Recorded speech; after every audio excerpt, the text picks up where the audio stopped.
오랜만에 대면으로 심야 예배를 드립니다. 너무나 감사합니다.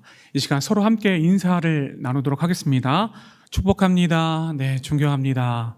사랑합니다. 네, 감사합니다. 네. 오늘 설교의 제목은 참 믿음과 참 자유함입니다. 여러분 혹시 꿩을 키워보셨습니까? 네. 꿩을 키우는 방법 혹시 아십니까?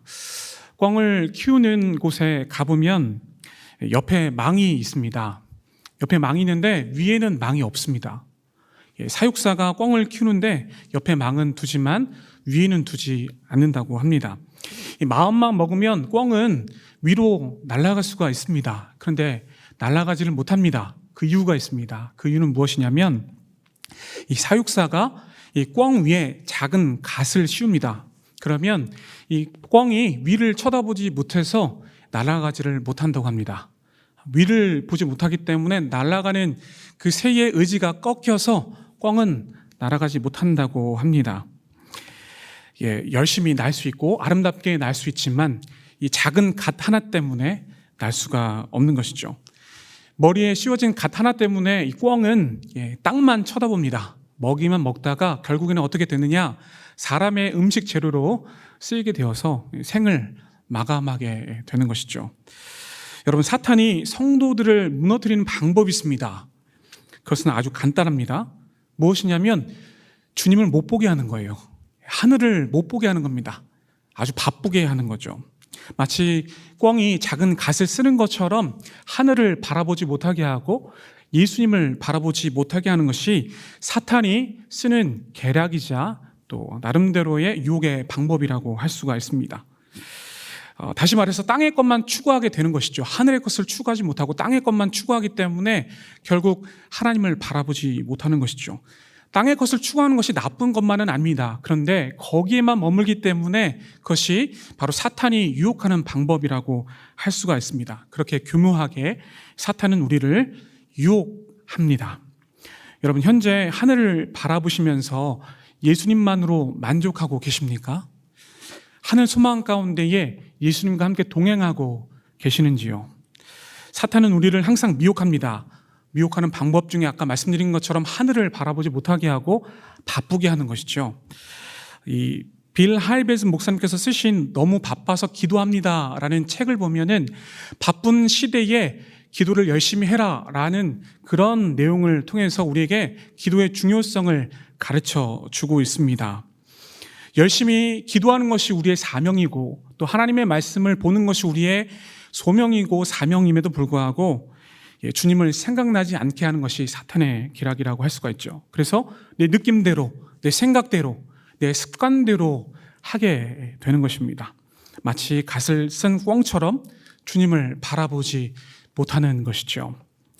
오늘 본문은 예수님께서 하나님의 사역을 하셨음에도 불구하고 예수님을 구세주로 섬기지 못하는, 그리고 예수님의 말씀에 반기를 들었고 그 말씀에 반색을 냈던 유대인들의 모습을 아주 적나라하게 보여주고 있습니다. 이에 예수님께서는 그들에게, 유대인들에게 말씀을 통해서 그렇게 전달해 주시는 것이죠. 참 믿음이 무엇인지, 참 자유함이 무엇인지를 말씀해 주고 계시는 것이죠. 자, 본문 30절을 보면 이 말씀을 하심에 많은 사람이 믿었더라 이렇게 말씀하고 이어지는 그 내용이 무엇이냐면 또 다른 내용이 이어지게 됩니다. 31절 상반부에 보니까 예수께서 자기를 믿은 유대인들에게 이르시되 라고 말씀하시면서 이렇게 말씀하십니다. 자, 요한복음 8장 32절 말씀을 같이 읽겠습니다. 진리를 알지니 진리가 너희를 자유롭게 하리라. 아멘. 자, 예수님께서 유대인들에게 진리를 알지니 진리가 너희를 자유롭게 하리라 이렇게 말씀을 하셨습니다. 그런데 유대인들의 마음속에는 어떤 마음이 있었냐면은 마치 이런 거였습니다. 무슨 권위로 나한테 자유라고 하는 거지? 무슨 권위로 나는 지금 자유하고 있는데 나의 자손, 나의 조상은 바로 아브라함의 권위 아래서 내가 자유를 누리고 있는데 믿음을 내가 가지고 있는데 무슨 말로 나에게 이런 말을 하는 거지? 라고 하면서 그렇게 생각을 했던 것이죠. 실제로 이런 마음을 가졌던 유대인들은 이렇게 반색하면서 예수님 앞에 대듭니다. 자, 요한복음 8장 33절 말씀을 읽겠습니다. 그들이 대답하되 우리가 아브라함의 자손이라 남의 종이 된 적이 없거늘 어찌하여 우리가 자유롭게 되리라 하느냐. 아멘. 네, 그렇습니다. 지금껏 유대인들은 자신들만이 하나님의 선민이라고 자부해 왔었습니다. 그런데 안타깝게도 그들이 누리고 있던 자유는 진정한 자유가 아니었던 것입니다. 왜냐하면 그들은 진리 안에 거하지 못했기 때문입니다. 진리가 무엇인지 모르고 있었기 때문에 그들은 그렇게 진리 안에 거하지 못했다는 것이죠. 그렇다면 여러분, 진리가 무엇입니까? 자, 요한복음 14장 6절에 보면 예수님께서 이렇게 말씀을 하셨습니다. 내가 곧 길이요 진리요 생명이니라. 내가 곧 길이요 진리요 생명이다. 이렇게 말씀을 하셨어요.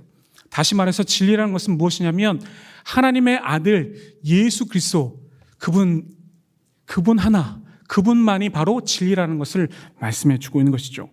또한 진리는 예수님께서 가르쳐 주신 하나님의 나라, 영원한 생명, 십자가의 구원의 그 은혜라고 할 수가 있는 것입니다. 하지만 고집과 편견 그리고 특권의식에 사로잡혔던 이 유대인들은 십자가의 사랑을 통해서 참 자유함을, 참 진리를 주시겠다고 말씀하시는 그 말씀을, 그 예수님의 말씀을 받아들이지 못했습니다. 그들이 보기에 예수님은 한낱 그냥 선지자에 불과했던 것이죠. 뭐 저런 사람이 나에게 이렇게 자유함을 주겠느냐, 나에게 진리를 주겠느냐, 이렇게 생각을 했었던 것입니다. 그런데 결국에는 그들은 사탄의 종이 되어서 예수님을 골고다 언덕길로 몰게 되었던 것이죠. 그러면 참 믿음은 무엇입니까? 이 믿는다는 이 뜻은 어떤 뜻이냐면 하나님을 온전히 믿는다는 것이죠. 그런데 나의 욕구, 나의 욕망을 온전히 응답해 주시는 하나님만을 믿는 것이 아닙니다. 참 믿음은 참 하나님이시며 참 인간으로 오신 예수님의 삶을 본받아서 그분의 말씀에 따라서 순종하는 모든 삶을 다 말하는 것이죠. 믿음이라는 구원과 거룩이라는 이 두 날개가 같이 함께 들어가 있는 것이 바로 참 믿음이라고 할 수가 있습니다. 워싱턴 한인교회를 섬기시는 이 김영봉 목사님께서 말씀하신 내용인데요. 이 목사님께서는 목사님의 교회에서는 한 성도님이 계셨는데 집사님인 것 같아요. 미국과 한국을 반씩, 절반씩 오고 가는 그런 분이셨는데요. 이 집사님께서 한국에 들어오셨을 때에 어떤 한 사람을 만났다고 합니다. 이 사람은 이 한국 무속인 협회 임원이었어요. 그 사람의 어머니는 유명한 강신무였다고 합니다. 강신무가 뭐냐면 정신적으로, 육체적으로 모든 종교적 체험을 했던 무당을 말합니다. 어머니의 권고에 따라서 이 한국 무속인 협회 임원으로서 일을 돌보고 있었다고 합니다. 그런데 이 무속인 협회 임원이셨던 이 사람이 이 워싱턴 한인교회 집사님의 집에 휴양 왔다가 서로 친구가 된 거죠. 어느 날 이 워싱턴 한인교회 이 집사님께서 한국에 가셔서 있을 때 이 서울에 있는 무속인 협회 임원인 그 친구를 만나서 사무실에서 대화를 하고 있었다고 합니다. 둘이서 한참 이렇게 대화를 하고 있는데 갑자기 청년들이 들락날락 하는 것을 본 거죠. 그래서 이 집사님이 물어봤습니다. 뭐 하는 청년들입니까? 라고 물어봤어요. 이내 돌아오는 대답이 무엇이냐면 무속을 배우는 학생들입니다. 이렇게 얘기를 한 거예요. 그래서 그 교인이 이렇게 물었습니다. 아니, 대단하게 보이는 아주 멋진 청년들 같은데 무엇을 하고 있습니까? 저 친구들이 무슨 굿을 배운다고 하는 것입니까? 그러자 이 임원이 하는 얘기가 참 놀랍습니다. 이런 얘기를 했어요. 돈이 되잖아요. 이만큼 돈벌이가 되는 것 없습니다. 이렇게 얘기를 한 거죠. 바로 전날 밤에 이 김영봉 목사님께서는 자신의 처남과 목회하는 처남과 함께 이런 얘기를 했다고 합니다. 현 시대의 청년들이 믿음을 잃고 교회를 떠나고 있다. 미국과 한국에 있는 교회 청년들이 믿음을 저버리고 교회를 떠나고 있다라는 비관적인 이야기를 하고 있었다고 합니다. 무엇보다 이 청년들이 영적인 관심이 사라져버린 상태와 아울러서 이 교회가 이 청년들에게 온전한 영적인 충족을 하지 못하는 그 상태 가운데 있다는 것에 굉장히 힘들어했던 그런 이야기를 하고 있었다는 것이죠. 이에 김영복 목사님께서는 이 집사님께서 하신 이야기와 더불어서 지금 현 실태의 청년들의 그 믿음의 모습, 그 교회의 모습을 통해서 이렇게 글을 남기셨습니다. 교회에는 젊은이들이 사라지고 있는데 굿을 배우려는 잘난 젊은이들은 많아지고 있다니 이 현상을 어떻게 설명해야 하나? 교회는 점점 쇠퇴하고 있는데 점집은 점점 번성하고 있는 현상은 또 어떻게 설명해야 하나? 이렇게 글을 쓰셨어요. 여러분, 요즘 시대에 사람들은 종교에 등을 돌리고 있지만 영적인 갈증은 굉장히 갈급합니다. 이를 두고 현 시대의 사람들이 무속에 끌리는 현상의 핵심이 무엇이냐면 즉각적인 해답과 만족을 요구하는 거죠. 그러나 우리가 믿는 하나님은 즉각적인 문제의 그 해답, 그 만족만의 목적을 두지는 않는 것이죠. 우리가 믿는 신앙이라는 것은 개인뿐만 아니라 이 사회와 역사 가운데 이 모든 것들을 보는 것이죠. 따라서 당면한 문제의 즉각적인 해답, 그리고 안전한 길을 찾게 해주는 그 모든 것이 중요한 것이 아니라 우리가 믿는 기독교 신앙은 먼저 그 해답은 무엇이냐면 당면한 문제 앞에 우리가 회개하고 변화되는 모습이 먼저 중요하다라고 하는 것이죠.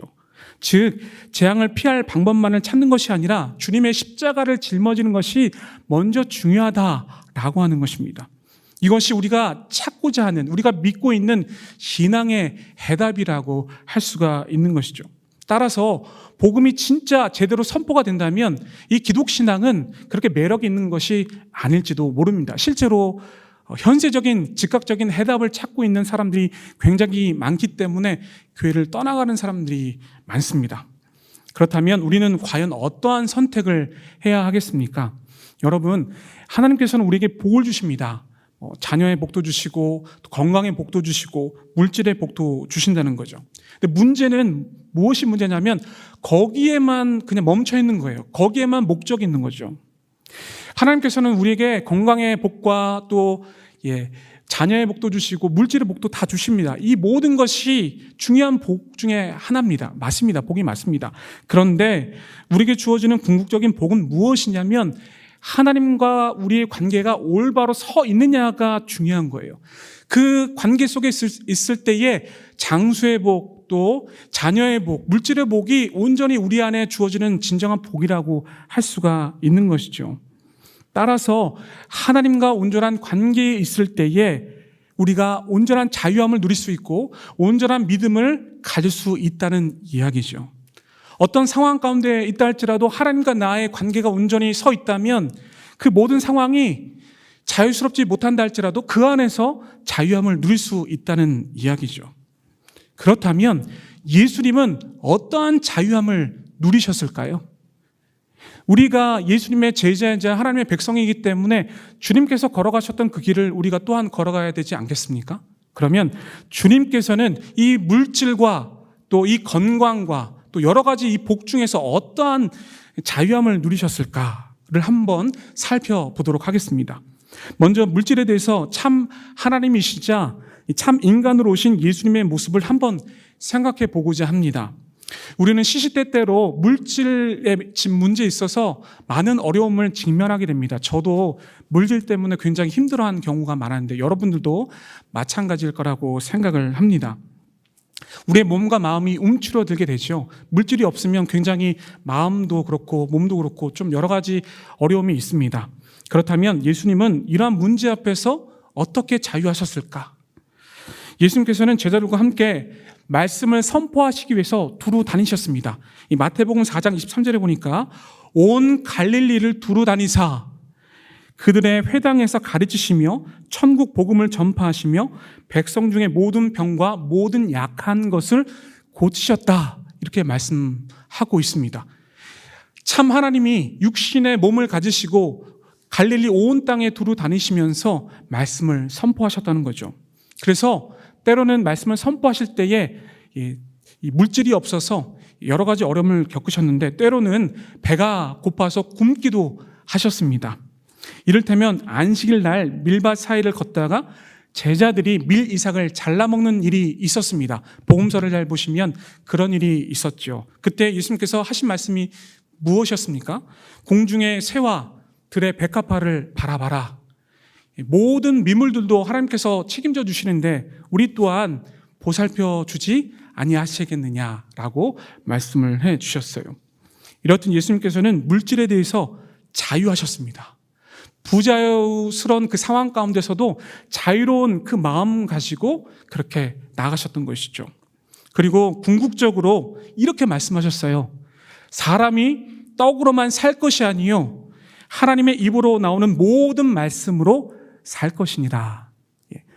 떡으로만 살 것이 아니라 하나님의 말씀을 통해서 사는 것이 중요하다라고 말씀을 해 주셨습니다. 예수님은 이렇듯 물질의 여러 가지 자유롭지 못한 상황 가운데서도 자유함을 선포하셨다는 것이죠. 쉽지는 않습니다. 물질이 없으면 쉽지는 않아요. 그러나 주님은 이렇게 자유함을 또 경험하셨고 이것을 말씀으로 선포하셨다는 이야기입니다. 제 친구 목사님의 이야기를 해드릴까 합니다. 제 친구 목사님은 현재 살고 있는 이 아파트가 경매 위기에 넘어가는 상황 가운데 있었습니다. 부모님의 통 큰 투자로 인해서 빚이 있게 되었던 것이죠. 엎친 데 덮친 격으로 이 사모님의 건강이 안 좋아졌습니다. 유방암에 걸리셔서 지금도 항암 치료를 받고 계시는데요. 다행히 상태가 많이 호전이 되었습니다. 같이 대화하는 중에 제가 친구 목사님의 그 상황을 보면서 한숨을 푹 쉬고 있었습니다. 아휴. 근데 이 친구 목사님께서 저에게 이런 얘기를 하는 거예요. 제 또래 목사님이신데 하나님이 죽이게 하시겠니? 걱정하지 마. 나 지금 너무 평안해. 저에게 이런 얘기를 하더라고요. 아파트 경매가 넘어지고 길바닥에 나가야 되는 그런 상황임에도 불구하고 그래서 제가 이 얘기를 듣고 눈시울이 붉어졌습니다. 평소에 이 친구의 영성을 보면 마음속으로 친구지만 존경심이 있었습니다. 이렇게 절박한 상황 가운데서도 하나님을 의지하고 하나님의 말씀 가운데 거하는 이 친구의 영성이 대단하다 이렇게 생각을 했었습니다. 그리고 이 친구 목사님이 그 고통 가운데에 있을 때 얼마나 힘들었을까라는 생각을 하니까 마음이 찢어질 듯 아팠습니다. 지금 현재 빚을 갚고 있습니다. 엄청난 돈을 갚고 있어요. 목회자 사례가 많지 않음에도 불구하고 열심히 갚고 있습니다. 다행히 은행에서 경매로 넘어가지 않게 했습니다. 하나님의 은혜인 것이죠. 여러분, 물질에 대해서 자유하십니까? 사람이 떡으로만 살 것이 아니요 오직 하나님의 말씀으로만 살 것이니라. 이 말씀에 이 모든 것들을 의지하며 나아가고 계십니까?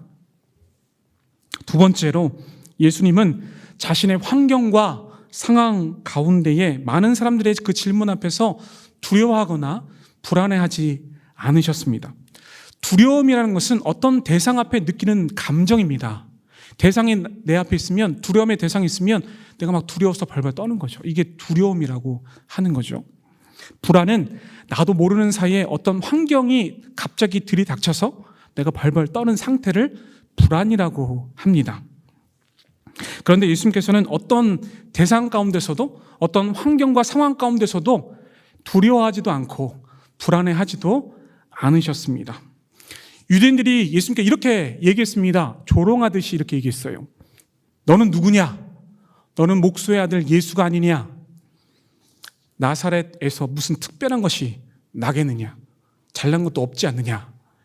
예수님은 이렇게 안타깝게도 조롱을 들을 수밖에 없었습니다. 뭐 하나 내세울 게 없었습니다. 학벌이 좋다거나 뭐 물질을 많이 갖고 있거나 출신이 좋다거나 그런 모든 상황과 환경이 있지 않았습니다. 그럼에도 불구하고 주님은 당당하셨습니다. 자유롭게 말씀을 하신 것이죠. 누구 하나 예수님 앞에서 변해주는 사람도 없었습니다. 그럼에도 불구하고 주님은 자유롭게 하나님의 말씀을 선포하신 것이죠. 이렇게 말씀하셨습니다. 누가복음 4장 18절에 주의 성령이 내게 임하였으니 이는 가난한 자에게 복음을 전하게 하시려고 내게 기름을 부으시고 나를 보내사 포로된 자에게 자유를, 눈먼 자에게 다시 보게 함을 전파하며 눌린 자를 자유롭게 하시겠다 말씀하신 것이죠. 눌린 자에게 자유를, 눈먼 자에게 다시 보게 함을 통해서 내가 자유를 주겠다라고 말씀하신 겁니다. 어떤 환경 속에서도, 어떤 대상 가운데서도 두려워하지 않고 불안해하지 않는 주님의 모습이 있었다는 이야기입니다. 우리는 자유로움을 얻을 수 있고 자유로울 수가 있는 것이죠. 세 번째, 건강의 문제입니다. 이것을 확장시켜서 죽음의 문제까지 보도록 하겠습니다. 주님은 어떠한 모습으로 이 건강의 문제와 죽음의 문제 앞에서 어떠한 모습으로 나아가셨을까요? 사실 우리는 건강의 문제 앞에서 자유롭지 못합니다. 저희 어머니께서 젊은 시절에 벙어리병에 걸리셨습니다. 젊은 시절에, 처녀 시절에 한 1년간 실어증에 걸리셨어요. 말을 못했어요. 그래서 믿음이 없으셨기 때문에 계속 구판을 계속 벌였습니다. 그런데 당시에 마을 공동체에 살던 한 권사님께서 권면을 해주셔서 한 목사님을 만나셨고 이 목사님의 안수기도를 받으셨어요. 그리고 이후에 계속적으로 병원에 가셔서 치료를 받으신 거죠. 그리고 놀랍게도 하나님의 치유의 역사를 통해서 나음을 받으셨습니다. 1년간 말을 못했어요. 말을 하고 싶어도 말을 하지 못했습니다. 그런데 하나님의 놀라우신 치유의 역사를 통해서 나음을 받으셨어요. 그것이 1년 걸렸습니다. 그런데 지금도 저희 어머니께서는 몸이 아프십니다. 계속 아프세요. 그래서 병을 달고 사십니다. 집에 가면은 약봉지가 이만큼 쌓여 있습니다. 이거 다 드세요 그러면 다 먹는단다 이렇게 말씀하세요. 자, 그럼에도 불구하고 저희 어머니께서는 건강이 좋거나 나쁘거나 하나님을 온전히 바라보며 사십니다. 날마다 새벽 예배 나가셔서 기도로 사시면서 하늘의 소망을 꿈꾸며 살아가고 계십니다. 많은 사람들이 병 나음을 받고 하나님을 믿습니다. 그런데 병이 또 재발하면 저주하고 하나님을 저주하고 떠나가는 경우가 허다합니다. 저도 많이 봤습니다. 이건 기복신앙이죠. 기독신앙이 아니라 기복신앙인 거죠. 하나님께서 나에게 이런 문제를 허락해 주셔서 내가 이 병으로부터 나음을 받았으면 내가 하나님을 믿고 이 병을 내가 걸려들게 되었으면 하나님을 떠나는 그런 기복신앙이 아니고 하나님께서 원하시는 것은 기독신앙이라는 거죠. 어떤 상황 가운데 있다 할지라도 죽음의 문제 앞에 있다 할지라도 건강의 문제 앞에 있다 할지라도 그 상황 가운데서 자유함을 누릴 수 있는 것, 그리고 하나님을 온전히 바라볼 수 있는 것, 하나님과 올바른 관계 가운데 있는 것, 이것이 기독신앙인 것입니다. 주님은 그 문제 앞에서도 끝까지 기독신앙으로 나아가셨습니다. 예수님을 한번 보실까요? 죽음의 문제 앞에서 정말 많이 힘들어하셨습니다. 심지어는 하나님 앞에 기도하실 때에 이 잔을 내게서 떠나가게 하옵소서. 그렇게 말씀하셨던, 또 그렇게 기도하셨던 예수님의 모습을 볼 수가 있죠. 겟세마네 동산에서 두려움의 절정의 그 극한 상황을 보여주셨습니다. 그러나 끝끝내 주님은 그 죽음의 문제 앞에서 회피하지 않으셨습니다. 이 모든 것들을 다 책임지시고 그 죽음의 문제 앞에서 직면하셨던 주님의 모습을 볼 수가 있죠.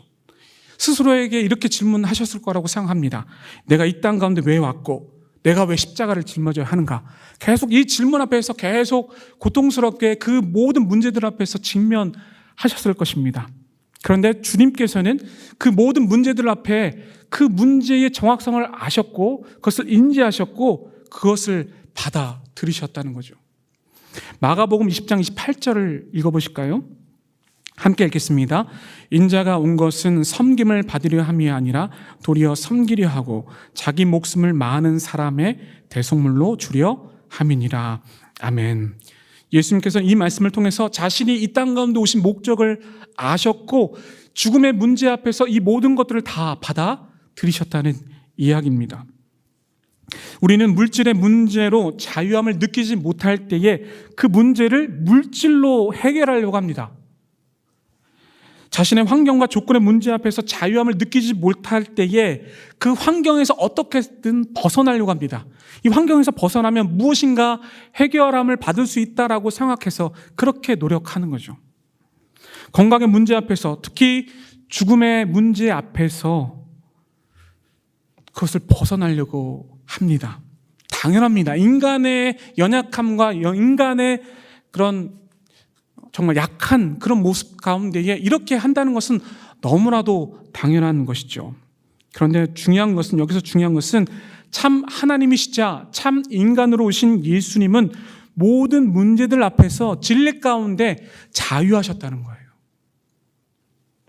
진리가 무엇입니까? 앞서 말씀드린 것처럼 예수님 자신입니다. 하나님의 나라이자 영원한 생명이고 구원의 은혜인 것입니다. 그 진리를 우리에게 주셨다는 거죠. 그래서 우리는 땅만 바라보지 않고 하늘을 바라볼 수 있는 것이죠. 우리 안에 진정한 자유가 있는 거예요. 왜요? 우리는 특권이 있어요. 우리는 권세가 있어요. 왜요? 예수님께서 이 모든 상황 가운데서 자유하셨기 때문에, 이 권세를 가지고 오셨기 때문에 우리는 이 또한 주님께서 주신 그 권세로 말미암아 이 권세를 누릴 수 있는 특권이 있는 거예요. 그래서 우리는 자유할 수 있어요. 물질에 대해서도, 환경과 상황 가운데서도, 그리고 죽음의 문제에서도 우리는 자유할 수가 있는 것입니다. 우리는 예수님의 팬이 아닙니다. 팬은 언제든지 등을 돌릴 수가 있어요. 그러나 우리는 하나님의 백성이란 신분이 있는 것이고 주님의 제자로서 부름을 받았습니다. 주님 한 분만으로 만족할 수 있는 삶을 사는 거예요. 그것이 주님의 제자의 특성이라고 할 수 있는 것이죠. 예수님의 제자는 구원의 여정 가운데에 경건의 연습을 하는 것입니다. 그리고 주님과 함께 동행하며 살아가는 삶을, 그런 모습을 보이는 것이죠. 그래서 우리를 제자로 부르신 거예요. 물질과 환경, 건강의 문제 앞에 쉽지는 않지만 주님께서 이런 특권을 주셨기에 우리 또한 자유함을 누릴 수 있기를 바랍니다. 그래서 참 믿음을 가지고 참 자유함을 누려서 하나님 보시기에 심히 좋은 하나님의 귀한 백성으로 날마다 거듭날 수 있기를 간절히 바랍니다.